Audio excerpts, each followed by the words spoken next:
Ces voyageurs à bord de ce car de 70 places sont les premiers à arriver dans la ville de Gagnoa en provenance d'Abidjan depuis l'isolement du Grand Abidjan.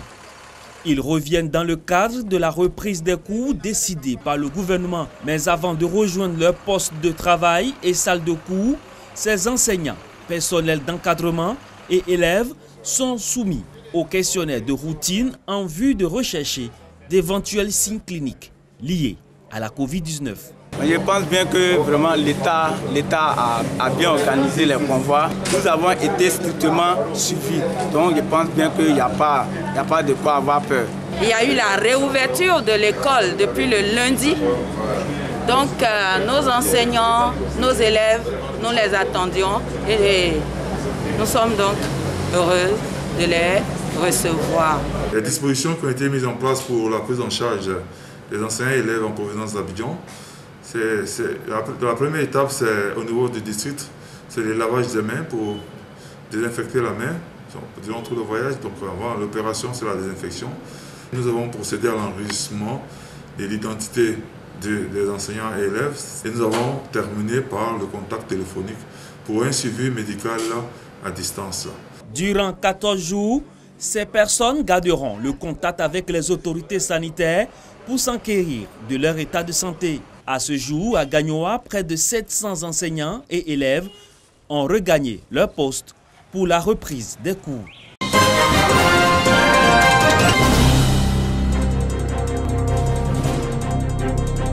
La levée des mesures de fermeture des maquis et restaurants suscite beaucoup d'espoir chez les travailleurs de ce secteur d'activité à Boasso, chef-lieu de la région du Sud Comoé. C'est une joie pour moi, non seulement pour moi, mais pour tous mes collègues aussi qui exercent les différents métiers, parce que ça va nous permettre de pouvoir nous en sortir. La place Elendjan Etche, lieu le plus fréquenté de la ville, ne connaît pas encore son animation habituelle d'avant la pandémie à coronavirus, même pendant le week-end. Depuis le 11 mai, nous avons repris, mais les activités ne sont pas trop ça. Non, tout est bloqué, mais on fait avec. Même constat dans les complexes hôteliers. C'était vraiment difficile. Nous souhaiterions que tous nos dossiers que nous avons déposés puissent aboutir à une aide de l'État de Côte d'Ivoire. Cette situation non reluisante serait due à l'enclavement temporaire d'Aboasso, engendré par la fermeture de la frontière avec le Ghana à 50 km et l'isolement du Grand Abidjan des autres localités du pays. Des mesures qui ne sont pas sans conséquences. Les étrangers qui passent pour aller peut-être dans les autres pays qui s'arrêtaient à Boasso, ça ne se passe plus comme ça. Donc ça fait que maintenant tout est bloqué. À ce vécu quasi en inertie, il faut ajouter la paupérisation créée par la cessation momentanée ou définitive de certains commerces. En attendant que ces activités reprennent de plus belle, les populations essaient tant bien que mal de respecter les mesures barrières. Les populations d'Aboasso fondent beaucoup d'espoir dans la fin de l'isolement du Grand Abidjan et surtout dans la réouverture des frontières terrestres.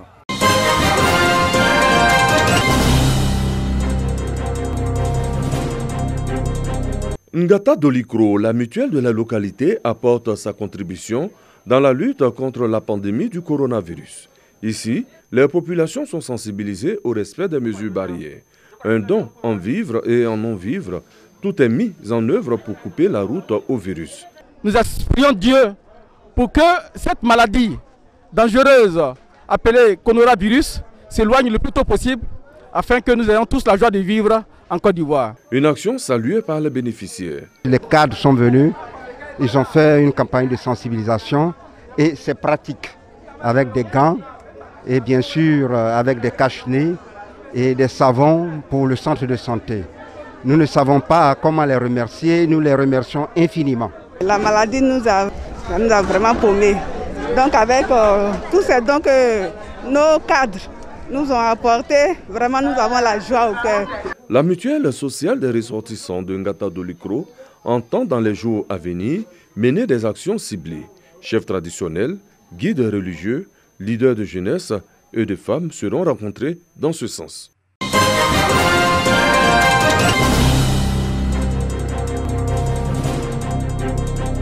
La société agro-industrielle CIPEFSI soutient les paysans des sous-préfectures de Sago et de Dakpadou dans le département de Sassandra en cette période difficile liée à la pandémie du coronavirus.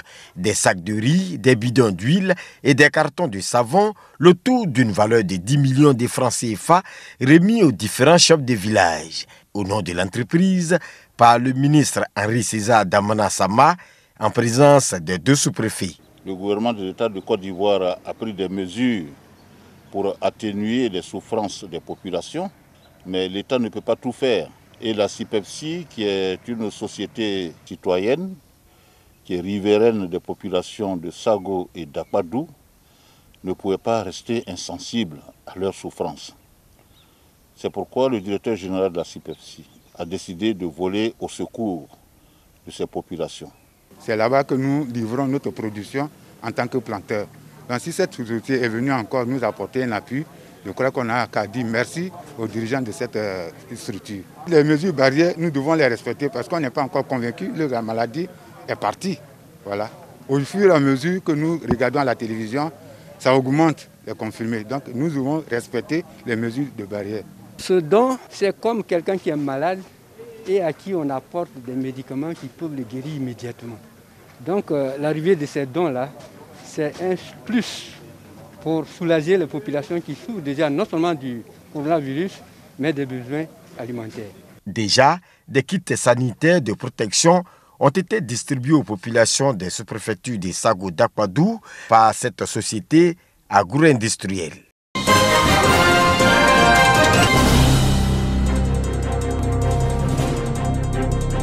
Ouangolodougou, ville aux deux frontières dans la région du Tiologo. Malgré les mesures barrières prescrites par les autorités des deux pays, la Côte d'Ivoire et le Burkina Faso, en cette période de crise sanitaire due à la Covid-19, il existe des gens insensés qui rendent encore plus difficile la tâche des forces de défense et de sécurité ivoiriennes. Les voyageurs en provenance du Burkina Faso contournent les postes de contrôle de la police et la gendarmerie ivoirienne. Chaque jour donc, les policiers et les gendarmes sont sur les pistes créées par les clandestins à la poursuite des voyageurs indélicats avec tous les risques que cela comporte. Nous avons une forte communauté de Burkinabés en Côte d'Ivoire. Certainement, plusieurs sont allés au pays, n'est-ce pas, après la moisson, n'est-ce pas, des différentes productions. Ils veulent revenir, n'est-ce pas, dans les différentes localités où ils résident en Côte d'Ivoire pour reprendre leurs activités. Mais la frontière est fermée, donc ils veulent nécessairement avoir accès au pays, d'où les différents contournements. Donc il ne manque pas de jours où, en tout cas, les individus sont interpellés. Pour saluer les efforts des forces de l'ordre en service à la frontière, le député de Ouangolo, Traoré Drissa, a consacré une de ses journées de travail à la visite des postes de contrôle de toutes les unités des forces de défense et de sécurité. Accompagné du préfet du département de Ouangolo, le député a pu rencontrer les éléments des forces de l'ordre, les mains chargées de vivres et de matériel d'hygiène. Il est normal pour nous de suivre et appuyer les actions gouvernementales. C'est pour cette raison que nous sommes là, voir comment ça se passe, voir les difficultés pour qu'à notre tour nous puissions rendre compte pour le bonheur de nos populations. Les autorités administratives et coutumières de la sous-préfecture de Kawara n'ont pas été oubliées. Traoré Drissa a également procédé à la remise de dons aux bénéficiaires de cette localité.